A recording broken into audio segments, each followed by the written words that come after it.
This is a Coleman Beach Shade review video by the Beach Gear Guy. In this review video, I'll show you all the highlights as I use this Coleman Beach Shade Shelter throughout the whole summer. I'll be setting up this beach shade, I'll be abusing this beach shade, but not on purpose, and then I'll be repairing this beach shade. I may even do a little laundry too. Plus, I'll be answering a few questions I had, such as, am I going to get completely drenched under this beach tent if I do this? And how well will this beach shelter hold up on a windy day at the beach? And when I say windy day at the beach, I'm talking 20 to 30 mile per hour winds. Bottom line, we'll discover how much wind is too much wind for this beach shade. So, are we ready to set up this beach shelter or what? That's the spirit. I picked up this Coleman Beach Shade Shelter online for around 43 bucks, and I was instantly struck by how it all fits in this 23.5-inch long carrying bag, which only weighs about 6 pounds. So yeah, it is totally portable. Now this beach tent comes with 3 collapsible fiberglass poles. There are 2 black main body poles that curve from the bottom back of the beach shelter to the top of the front. There's also a 14-foot long gray crossover pole that arches across from one side all the way to the other side. Now once I find a nice, fairly level spot on the beach, the setup instructions first want me to stake down the 4 corners. But before I do that, I actually have to find the corners, which can be a bit tricky when the whole thing is blowing around like a maniac. Now this Coleman Beach Shade Shelter has a total of 6 tabs. There are 2 tabs with 1 grommet each, which will end up on top, and there are 4 tabs with 2 grommets each, which will be our stake down corners. Right now I'm looking for these 2 tabs right here under the rear zippered door, which are 45 inches apart. I know this because I measured it myself. Oh, here's one. And there's the other one. Fantastic. Now this bad boy is starting to make sense. And I can start inserting these tent pegs in each of the 4 tabs through the outer grommets.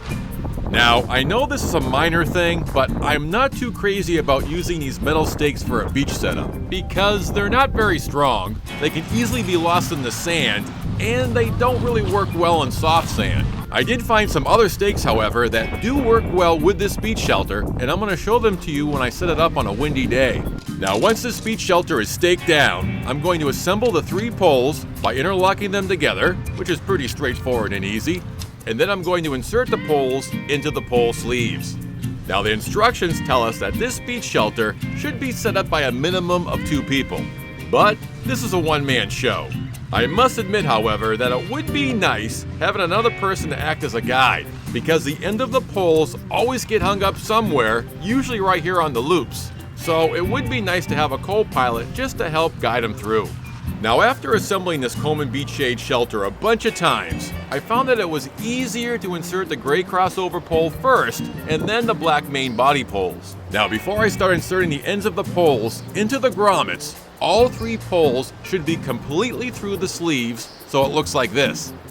You don't want to defy the instructions and skip around like I did one day because something bad might happen like this.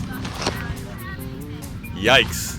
Luckily for me, I had some of this tenacious tape back at the cottage, and it was an easy fix. They're not a sponsor of mine or anything like that. I just think they make great repair tape for polyester beach tents. Now that I got this situation under control, what do you say we go back to the beach and raise up this son of a gun?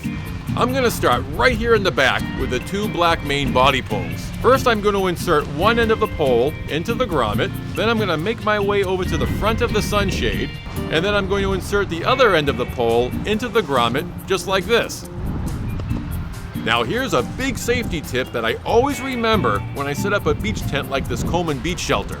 I'm not sure if you can tell by watching this video, but there's quite a bit of tension here. So I don't want the end of the pole aiming anywhere towards me, because I don't want to get impaled by a beach tent pole and become a human shish kebab. Now that I got the safety tip out of the way, I'm just going to insert both ends of the gray crossover pole, then I'm going to make a few minor adjustments here and there, and look at that, we got ourselves a beach tent. Okay, now before we give this Coleman Beach Shade Shelter the ultimate wind test, let's check out some of the cool amenities it has to offer. I'm gonna save my critical criticisms for the end of the video. Right now, I just want to show you what I like about this beach shade. such as the shade it provides. It's made of a polyester material that offers UPF 50+ sun protection. That means it blocks 98% of the sun's harmful rays. So, sure, it's going to reduce my exposure to the sun, but will it keep me dry inside if it starts to rain? Or if someone decides to hose it down? Well, my dad and I decided to give this Coleman Beach Shade Shelter a backyard water resistance test. The polyester material is doing a great job keeping all of these beads of water outside the shelter. Even when it starts to pool up in places like this, it still keeps the water from penetrating inside the tent. A little bit of water is dripping through the zippered teeth of the back door, but beyond that, this Coleman Beach Shade Shelter is doing a great job keeping me dry. Now, the floor of this beach shelter is definitely made to take some abuse. It's passing my intense river dance test that I'm giving it here on a stony beach. It's also doing a good job keeping the moisture from seeping through when it's set up on this wet, mucky beach. By now, I'm sure you've noticed that there is an extended floor that can be staked down. Well, it can also be zipped right up for complete privacy. Now, as I change in here real quick, I just want to say that I've been reviewing all kinds of beach gear on this channel for over a year now. And I gotta say that this channel has attracted some really cool subscribers. They're always giving me great comments, suggestions, and future video ideas. I really love the feedback and all the support you've been giving me. So I just want to say, here's to you, subscribers. Thank you so much for being a part of my Beach Gear Guide channel. And thanks for giving this video a thumbs up. Now, the measurements I'm getting here are 87 inches across in the front, 45 inches across in the back, 51 inches deep, and 54 inches high in the middle. Plenty of room for two dudes to kick back in it while enjoying a beautiful view of the beach. Oh, by the way, in case you were wondering, that ship way off in the distance there is the Mayflower. Now, I really want to get to the windy day setup, so real quick, this beach shelter has 4 corner pockets that aren't huge, but they're big enough for a bottle of sunblock, a granola bar, or a cell phone. The rear door in the back can be zippered open and closed on both sides. And there's a mesh window for some really nice airflow. And right here on top is a clothesline, which is perfect for drying off a pair of bathing trunks, a towel, or a swimsuit. It's a cool idea, but you must supply your own clothespins. Okay, now I'm going to show you 3 different windy day setups. On the first day, we have light winds blowing between 11 and 13 miles per hour. Now, to help keep this shelter from blowing into the ocean, I picked up 6 of these heavy-duty 10-inch nail pegs at a nearby Walmart. I love them so much because they fit perfectly through the grommets like they were meant to do so. To help hold the nail pegs down, I'm going to take full advantage of these little sandbags that Coleman provides with this beach shelter. They can easily be tied right to the nail pegs just like this. I'm also using 2 of these orange screws to stake down the attached guy lines. Now, the instructions recommend for the best results in windy conditions, position the narrow end of the shelter into the wind. Now, this tip actually makes a lot of sense, because if the front of the beach tent is facing the wind, the inside is going to get blasted with air, and the whole thing might just launch right into space. And there's certainly no need to concern NASA with my beach tent. Now, the wind is picking up to 15 miles per hour, and this Coleman Beach Shade Shelter is holding up without any problems. So what do you say we give this beach shelter a little bit more of a challenge? Now, setting up this beach shelter when the wind is blowing between 20 and 25 miles per hour, well, it's a bit more of a challenge. Now, I do not recommend setting up this beach shelter on a windy day like this. As you can see, I am the only crazy person on this beach. I'm doing this so we can see how this beach shelter would react if a calm day at the beach suddenly turned into a ferocious day at the beach. And beyond that, we must remember that there's not much nobility in getting shish kebabbed by a beach tent pole. All kidding aside, this is dangerous, so please do not do this. Okay, this beach shelter is all set up and it is taking a beating, but it's definitely holding its own. It's taking all the blows, jabs, and undercuts that Mother Nature is dishing out, and it looks like this beach shelter is gonna make it to the 12th round. Way to go, Coleman!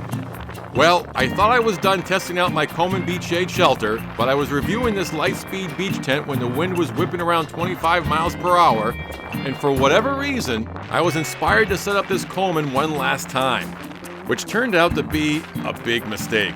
Once it was set up, it seemed like it was really getting stressed out, like it just wasn't in the mood for a fight. And then, tragedy struck. A huge gust of wind knocked it down for the count. The gray crossover pole actually snapped in the sleeve, turning it into a splintery fiberglass mess. Luckily for me, replacement poles are available online. Overall, the only real problem I have with this Coleman Beach Shade Shelter is the carrying bag, believe it or not. To get the shelter to fit into it, I really have to roll it up super duper tight and then cram it in. So I do love how it's compact, but I do wish the carrying bag was a little bit roomier. Now there are beach tents that can be set up in mere seconds, and some that practically set up themselves. The Coleman Beach Shade Shelter does take some time, effort, and a little bit of patience to set up. But beyond that, it's proven itself to be a dependable beach shade, and I consider it to be a good investment. Thank you so much for taking the time to watch my review video, and I hope you take it easy at the beach.